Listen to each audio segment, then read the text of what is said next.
Good evening, and welcome to Tenfold, your top 10 in tech and AI. Let's get straight to tonight's headlines. Topping the bulletin tonight, OpenAI has lifted the lid on its next big model. Codenamed Sol, GPT-5 comment cakes arrives in 3 flavors, from its most powerful yet to its most affordable. But you can't get your hands on it just yet. For now, it's a closed preview, limited to a small circle of trusted partners. OpenAI says it slowed the rollout at the White House's request, while warning that locking down its best tools shouldn't become the new normal. Turning to policy, and a dramatic about-turn in Washington. After 2 tense weeks of negotiation, Anthropic's Mythos 5 is back online. It reverses an export control order that had abruptly cut off access for everyone. And that ban is already redrawing the global map. Across Asia, startups are racing out their own Mythos-style models, promising the same firepower with none of the export risk. Analysts warn the window is closing fast. If rivals fill the gap, America's leading labs may never win this market back. In the chip wars, the ground is shifting. For years, Nvidia has been the only game in town for AI silicon, but that era may be ending. OpenAI has unveiled a custom inference chip of its own, built with Broadcom and codenamed Jalapeno. It joins Google, Apple, and SpaceX, all now designing their own silicon to cut costs and break Nvidia's grip. A major shakeup at Apple.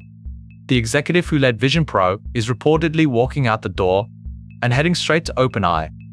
It's the clearest signal yet that OpenAI wants to make devices, not just models. Overseas, OpenAI is going all in on India. The company has poached Uber's India chief to run what is now its biggest market outside America. And it isn't stopping there. New offices, fresh partnerships, and aggressive hiring are all on the way. Now from orbit, NASA is testing an AI medic for astronauts flying too far from Earth to simply phone a doctor. Think of it as a small but vital step toward crews that can look after themselves, all the way to Mars. Following the money and a $50 million bet, Patronus AI, founded by former Meta researchers, has just closed the round. The pitch: building digital worlds that stress test AI agents before they ever go live. And investors say demand has been almost impossible to keep up with as companies scramble to deploy agents safely. A quieter story, but a big one. Fresh research suggests the gap between open and closed AI models is narrowing fast. On a growing list of tasks, freely available models are now snapping at the heels of the best commercial systems. And that could upend how companies decide which AI to build on. And finally tonight, to the courtroom. The New York Times is raising the stakes, accusing Microsoft of building a copyright-infringing supercomputer to train OpenAI's models. We'll be watching this one closely. And that's your top 10 for this hour. From all of us at Typical Monk, thank you for watching. Stay curious.